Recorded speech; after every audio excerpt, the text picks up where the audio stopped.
नमस्कार दोस्तों, ocean network में आपका स्वागत है। तो संजय सिंह बाहर आ गए हैं, मनीष सिसोदिया बाहर आ गए हैं और अब के कविता भी बाहर आ गई है। अब तो बस सर जी का इंतजार है, वो भी किसी दिन तिहाड़ से बाहर आ जाएंगे।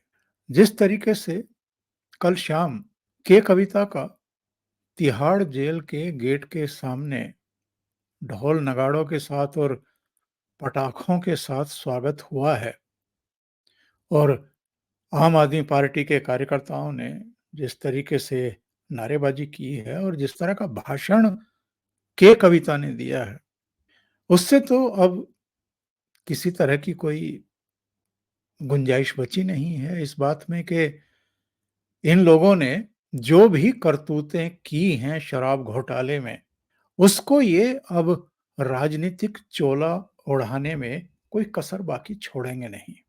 अब आप देखिए, संजय सिंह को जमानत मिली 6 महीने जेल में रहने के बाद। 6 महीने तक वो भी खूब प्रयास करते रहे, जमानत नहीं मिली, अल्टीमेटली मिल गई।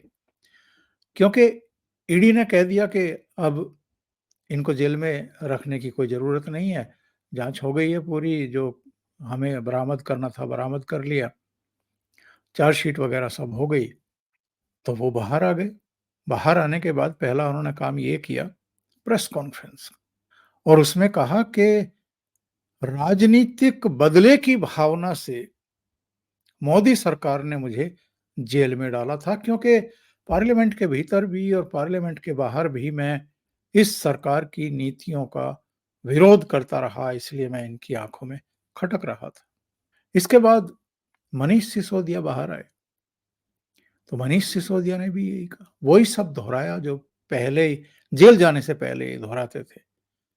मुझे आम आदमी पार्टी तोड़ने का लालच दिया गया, जब मैं नहीं टूटा तो मुझे गिरफ्तार करा लिया गया, चवन्नी भी नहीं मिली। और इससे पहले ये सारे लोग कहते ही रहे, हम तो बहुत कट्टर ईमानदार आदमी हैं साहब। अगर केजरीवाल जेल में जाने से पहले कहते थे कि अगर मनीष सिसोदिया भ्रष्टाचारी है, तो फिर इस दुनिया में कोई और तो ईमानदार हो ही नहीं सकता है। शिक्षा के क्षेत्र में उन्होंने जो क्रांति की है, उसके लिए तो उनको पद्म भूषण और पता नहीं भारत रत्न और क्या-क्या इनाम मिल जाने चाहिए थे। लेकिन मोदी जी नहीं चाहते हैं कि दिल्ली में शिक्षा के क्षेत्र में क्रांति आए। इसलिए मनीष सिसोदिया को उठा करके जेल में डाल दिया जी। अब के कविता आ गई और सब जानते हैं कि के कविता पर कितने गंभीर चार्ज हैं। उन पर सीधे-सीधे चार्ज ये है कि जो नई आबकारी नीति बनी थी, उसमें उनका और जो दक्षिण की लॉबी थी जिसकी सरपरस्ती यही कर रही थी, उनकी सीधी भूमिका थी।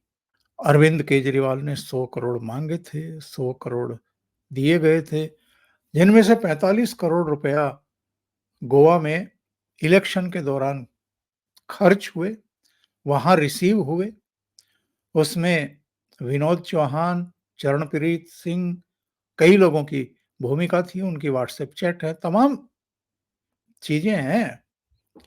लेकिन जनता के सामने इनको क्या कहना है? राजनीतिक कारणों से हमें उठा करके जेल में ठूँस दिया जी।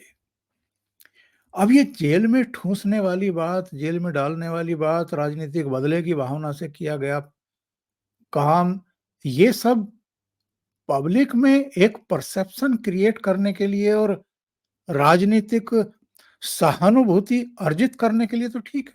लेकिन एक्चुअल में गिरफ्तार करती हैं एजेंसियाँ। एजेंसियाँ जिनके पास कुछ सूचनाएँ होती हैं या शिकायत आती हैं, उनकी जाँच-पड़ताल करती है, दस्तावेज़ बरामद करती है, मनी ट्रेलिंग का पूरा जो है वो उसके पास जानकारी होती है और ईडी जब पीएमएलए एक्ट में किसी के खिलाफ कार्रवाई करती है, तो उसके पास कुछ ठोस सबूत होते हैं, कारण होते हैं। लेकिन इनको तो पब्लिक की आँखों में धूल झोंकना है साहब। अब मज़ेदार बात देखिए, अदालत कहती है, शीर्ष अदालत कहती है कि साहब जमानत लेना या मिलना तो किसी भी आरोपी का अधिकार है। जेल में डालना, डाले रखना, ये न्याय संगत नहीं है। एक और तर्क दिया जाता है कि जब जांच की प्रक्रिया पूरी हो गई है, जब आरोप पत्र दाखिल हो गया है, तो फिर उसको जेल में रख कर के उसको जब तक सजा ना सुना दी जाए तब तक सजा देना, ये ठीक नहीं है। और इसी आधार पर संजय सिंह को भी छोड़ा गया, के कविता को भी और मनीष सिसोदिया को भी। के कविता की गिरफ्तारी 15 मार्च 2024 को हैदराबाद से हुई थी। करीब-करीब 5 महीने के अंदर वो जेल से बाहर आ गई हैं। अरविंद केजरीवाल इनके करीब 6 दिन बाद 21 मार्च को 2024 में ही गिरफ्तार किए गए थे।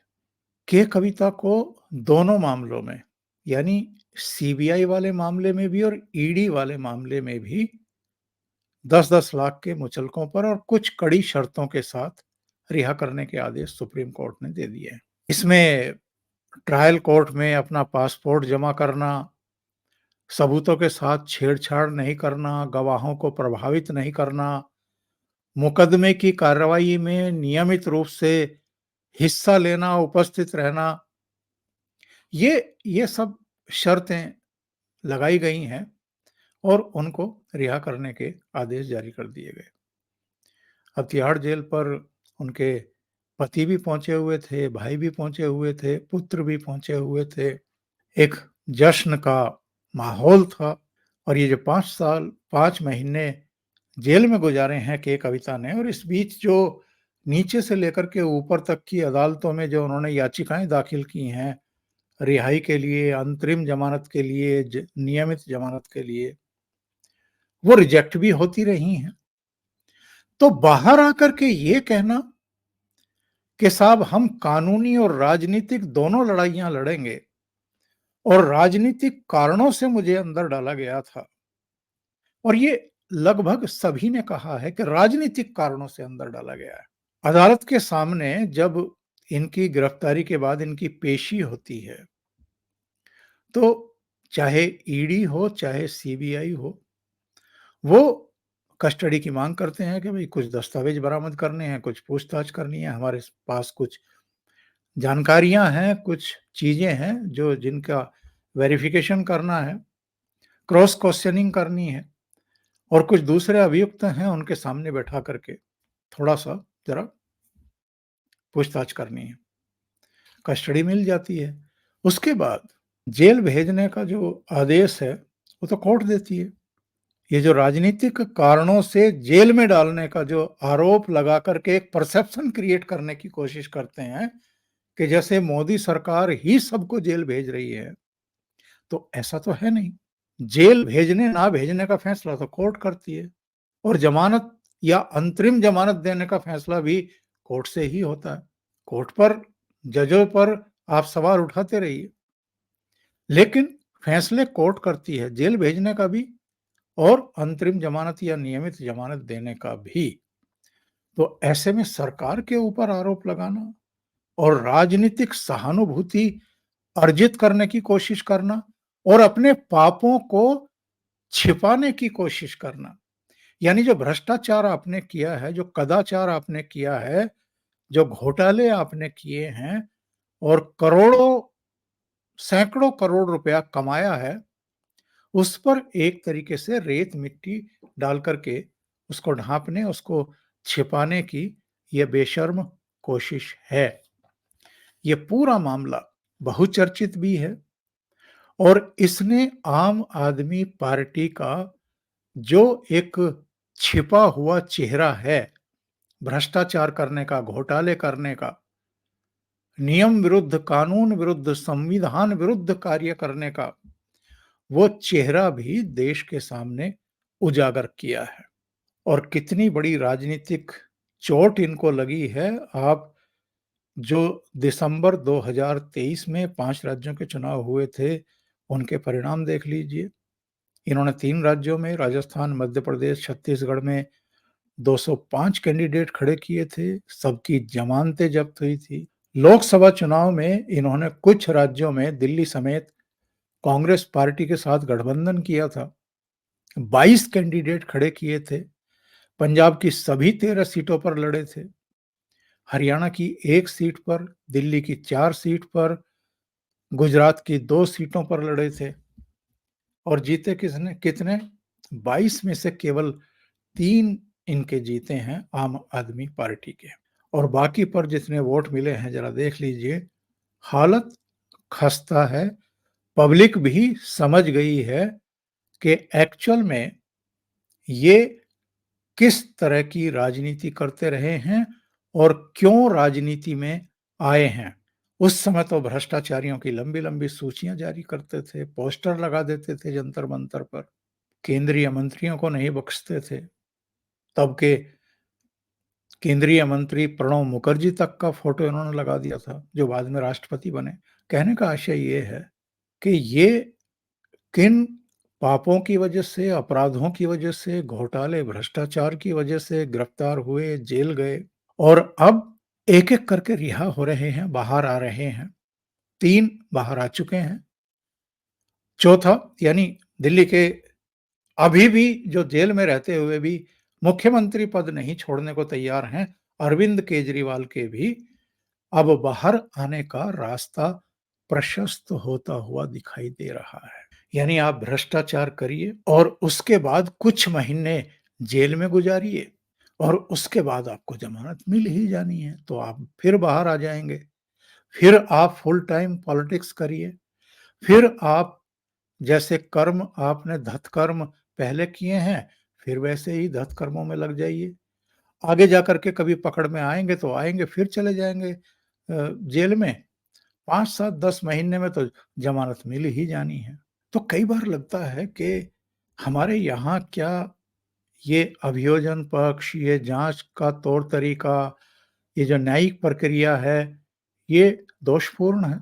आसानी से भ्रष्टाचारियों को देर-सबेर ज़मानत मिलनी ही मिलनी है, उनको बाहर आना ही आना है और बाहर आने के बाद उनको फिर चुनाव प्रचार भी करना है, चुनाव मैदान में उतरना भी है, जीतना भी है, सत्ता पे काबिज भी होना है और फिर उसी धतकर्म में लग जाना है।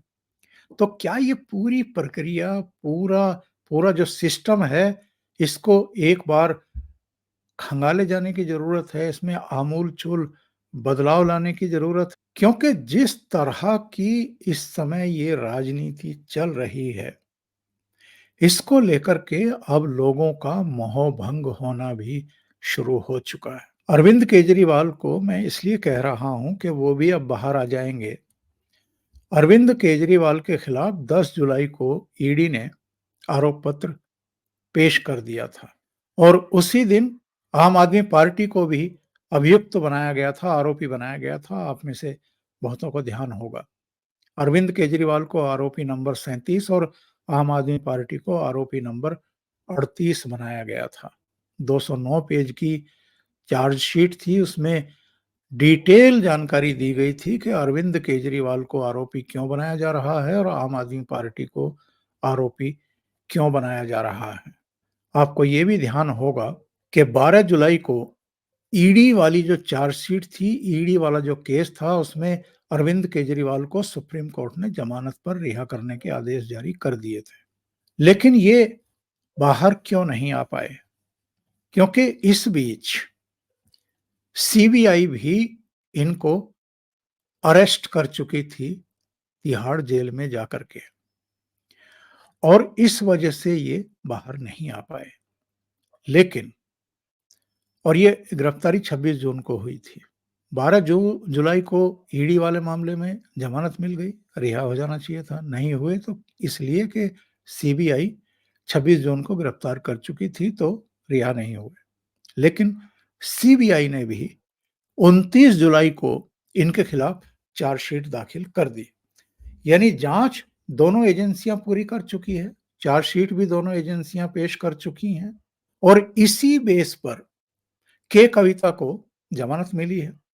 इसी बेस पर मनीष सिसोदिया को जमानत मिली है। यानी अरविंद केजरीवाल की रिहाई का भी आधार आप समझिए कि तैयार है। किसी भी दिन, किसी भी समय अब अरविंद केजरीवाल भी बाहर आएँगे, उनके लिए भी ढोल नगाड़े बजेंगे, आतिशबाजी होगी और उसके बाद फिर वो फिर से सक्रिय हो जाएँगे राजनीति में, फिर भाषणबाजी, फिर प्रेस कॉन्फ्रेंस और चीफ मिनिस्टर तो वो हैं ही।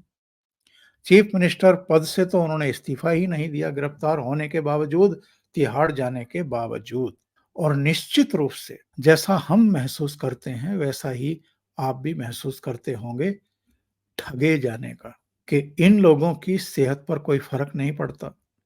नैतिकता नाम की चिड़िया इनके करीब से भी नहीं उड़ कर के जाती है। पहले कोई एलिगेशन लगता था किसी मंत्री पर, किसी मुख्यमंत्री पर, वो उसी समय पद से इस्तीफा दे देता था। ये कई-कई महीने तिहाड़ जेल में पड़े हुए हैं और पद छोड़ने को तैयार नहीं हैं। और बाहर आएँगे जिस दिन ज़मानत मिलेगी और बतौर मुख्यमंत्री फिर कैबिनेट की बैठक करेंगे, फेर-बदल करेंगे, शपथ दिलवाएँगे, सारे काम फिर करने शुरू कर देंगे। तो कुल मिलाकर के कहने का आशय ये है कि ये जो सिस्टम है, ये जो व्यवस्था है, ये कभी बदलेगी या ऐसे ही चलती रहेगी। अभी के लिए इतना ही। बहुत-बहुत धन्यवाद। अगर आपको ये चैनल और इसके कंटेंट पसंद आ रहे हैं, तो लाइक करें, कमेंट करें, वीडियो को शेयर भी करें। अभी तक अगर आपने ये चैनल सब्सक्राइब नहीं किया है, तो सब्सक्राइब कर लें और साथ में लगे बेल आइकॉन को दबा दें, ताकि आगे आने वाले वीडियो और उनके नोटिफ़िकेशन आप तक पहुँचते रहें। बहुत-बहुत धन्यवाद। नमस्कार।